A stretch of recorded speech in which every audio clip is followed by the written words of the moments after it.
Welcome, everybody. This is the KubeVirt Community Meeting, September 18th, 2019. First up on the agenda is to talk about the CNCF status, and I will turn it over to Fabian for that. Stu, thank you very much. And here we go. I'm Fabian. Hello. So, being out for a little bit, I just wanted to catch up with our submission to CNCF. So, it was so great to see that we got two sponsors for KubeVirt to enter the CNCF sandbox, and let me just add the PR 265 it was exactly, which is here. Oh, that's the wrong one. And we got accepted. The process to have KubeVirt in the sandbox is in full process. That's mainly a couple of things. So Daniel will speak about some of that later on. That is enabling DCO and investigating all the licenses we're using for KubeVirt, and Daniel give us an update there. Other parts are transferring the KubeVirt.io domain over to the CNCF. That process has been started, and it will probably lead to interruptions. Our domain will get lost, so we have to choose a new name in the worst case, but ideally the CNCF will just get that new name, that new domain, I meant. As part, yeah, and that's it. So congratulations to all of us, actually, also for adding your use cases to the pull request for the CNCF. I think we did much more than was actually needed to enter the sandbox. It was a little bit interesting to see how long it took to get that second sponsor, considering that there is no written rule that there need to be, knowledge on the sponsor side to sponsor a project. Nevertheless, we made it. That's great. I hope we get some more exposure, and that actually brings me to the other questions on that before I get to the next point. Great.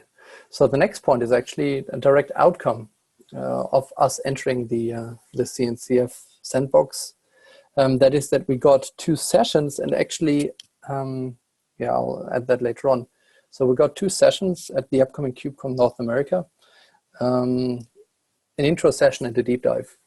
And I already sent around that email earlier last week to see if there are volunteers who want to fill these slots with talks. One request would be that we have joint talks of different companies, to highlight that it's also a joint project between different companies, KubeVirt. So, and looking at the sheet, I see actually 4 submissions with more or less details. And I think we should see that we resemble the intro and deep dive around that. And what I'm not so happy with, to be honest, right now is that actually thank you very much for providing the details. The problem is that I don't see that we cover the intro so good right now. So what I plan to do is actually I'll plan to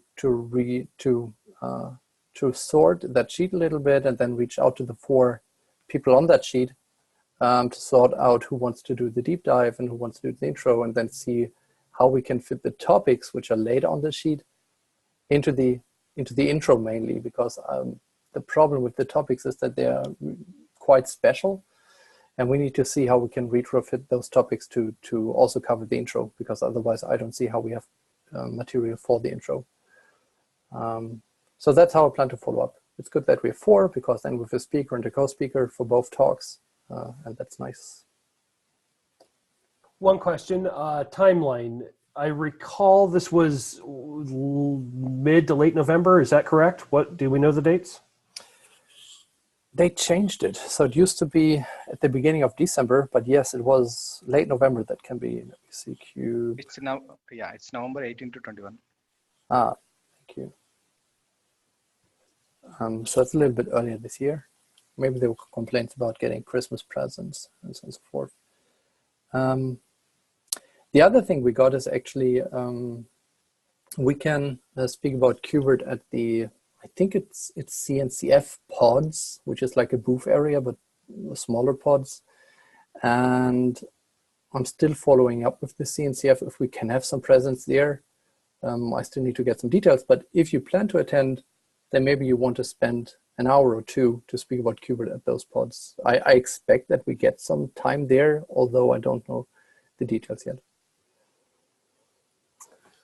All right, that's it. All right, so next topic, turning it over to Daniel Hiller to discuss DCO and FOSSA. Actually, regarding the CNCF entry for us, entering for us the sandbox, we got asked by CNCF members that we need to enable DCO for every commit we do. So this is a plugin that checks whether the commits are signed. Actually, not that hard, but we are still in the process of enabling this for all repos, as this is the ask. I talked to Roman Moore about that, and he told me there's also a plugin for Prow, which we are going to enable. We need to do a little bit more work then. We need to deploy a Prow plugin also for that, so that we can enable branch protection rules. Yeah, still a little bit of work to do there, but yeah, be warned that you might not be able to push or to merge unsigned commits. And the other thing that I wanted to mention regarding FOSSA, which is an automated license check for our repo, for the main KubeVirt repo, that identifies unlicensed dependencies, where we are at the moment in the process of sorting out what licenses need to be established, whether we can probably get rid of those dependencies who are not licensed, or whatever else to do there is. Yeah, I think that's it for that topic. So directly going to the next topic. Wait. Questions also, questions. So as far as the DCO and the signed commits, what we're specifically talking about here is when we do a GitHub commit using the -s flag to put ourselves as the author or signer? Right.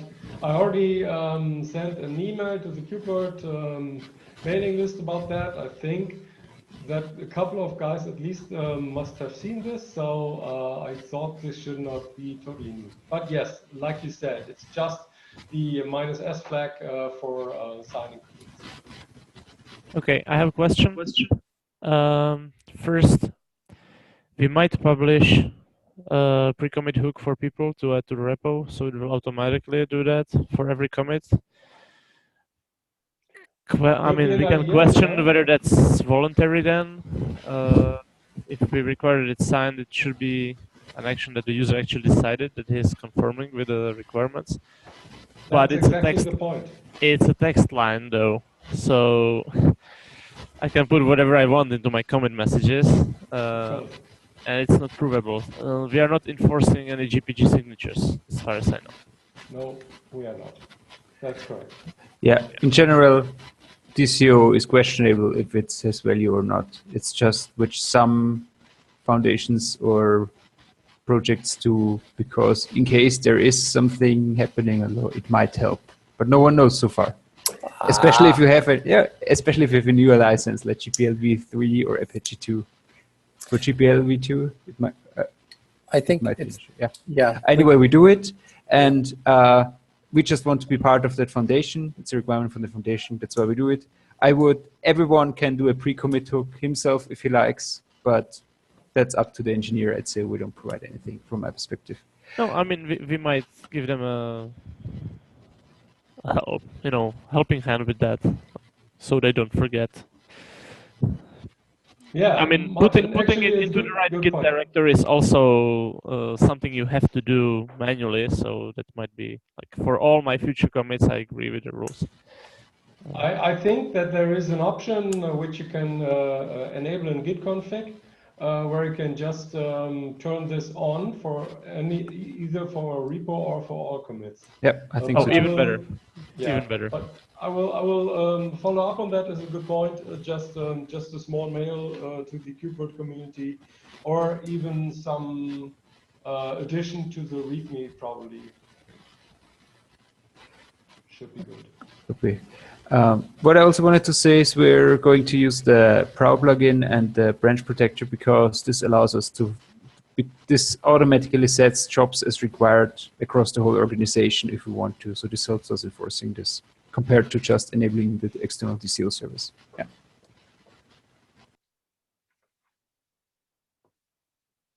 So just a question for my own clarification and my own edification, if you will. This DCO plugin sounds like a great idea because I always think about security, making sure that the right people are checking in, and when we pull it down, it's safe. Is this a CNCF requirement, and is it going to like now because we now are part of the sandbox? And So having the DCO is a requirement. Actually, what I wonder about in this discussion is if we should require GPG signed commits as well as two-factor authentication, at least for the core contributors who have merge rights. I mean, we know how much bad stuff went on or is going on. So two-factor identification is generally good in GitHub. I just know that OpenShift turned it on now globally. Yeah, I agree. That would be good. Yeah, and GPG sign, I think we can request that from any committer because that is really just verify, have some kind of track record with the ability to verify it somehow. Yeah, I think that's something we can goes too far for me. Sorry? That goes too far for me. So no one requested this, I wouldn't do it.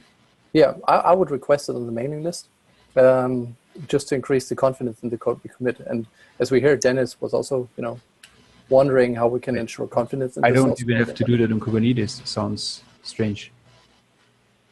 Oh, so the signing of the commits is not required in Kubernetes? That's really what I'm getting at.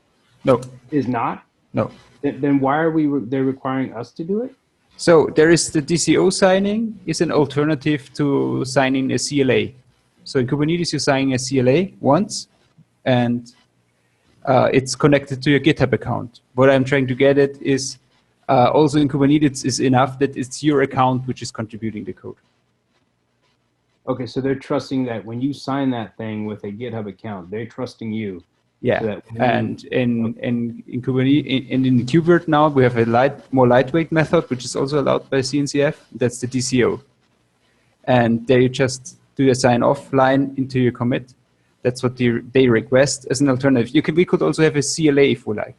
Sorry, I think we have to differentiate between two things, right? I mean, here it's really about legal reasons, whereas GPG signature would be about security. And I think that what CNCF is requiring us to do the DCO for legal reasons, but for security aspects, there's nothing they require. Oh, but Fabian, the legality of that is questionable because what you can do very easily is change your committer email and the signature in, it's just an account, just a text file. It's not tied in any way to you, where a GPG key would be. So it's really just random string in the commit message. I hear you. Okay. So I'll have more confidence downloading KubeVirt than I will of Kubernetes because we're going to be requiring the signing. And I know that when people committed, they had signed it. Okay. No, we still only require the sign-off line in the commit message. We don't require GPG key. Okay. So yeah, I think that we're probably going to defer the question to require GPD signatures to the mailing list so that people can weigh in. That's good. Yeah, I would just propose if you want to do that, there is a third way to do that that's less invasive for general contributors, and that's that the release tag is signed by the maintainer. So the maintainer is guaranteeing that everything that went there is okay. We actually do that though. We do. So that's cool. We actually do it with EV tag sign, which is then also going recursively into any potential Git submodules. So yeah, releases should be fine as long as we have our eyes on each commit that's going in. All right, I think we've covered that topic well. So the next up, Flake Finder, and I will turn it back over to Daniel. Yeah, actually, the problem with the current reports from the Flake Finder was if they were getting very big, they were very badly readable, so you couldn't really directly see what reports were the most or what tests were the worst. And yeah, at the moment I'm working on an improvement of the sort order so that you can see the worst flaky tests at first in the report. I will put a link, I guess, into the document so that you can see what's going on there. I already posted a link to the PR, and yeah, that's like what I'm working on at the moment. Thanks. All right. And next up, a query about the GPU pass-through state. And the link to the PR is there. And the query is if there's anything major left. And I think I saw an approval note from Roman, at least, in the last 24 hours. Yeah, it's in the merge queue of Tide. It's in the queue with a few other pull requests. If they don't get in until the end of the week, I'll just merge them. So basically, at this point, we're only waiting on CI. So yeah. Should be good. All right. Is there anything else that we wanted to cover for the agenda and notes today? Anything for the open floor? All right. Thanks, everybody. Have a great week and see you next week. Thanks. Okay. Thanks. Bye. Bye. Bye.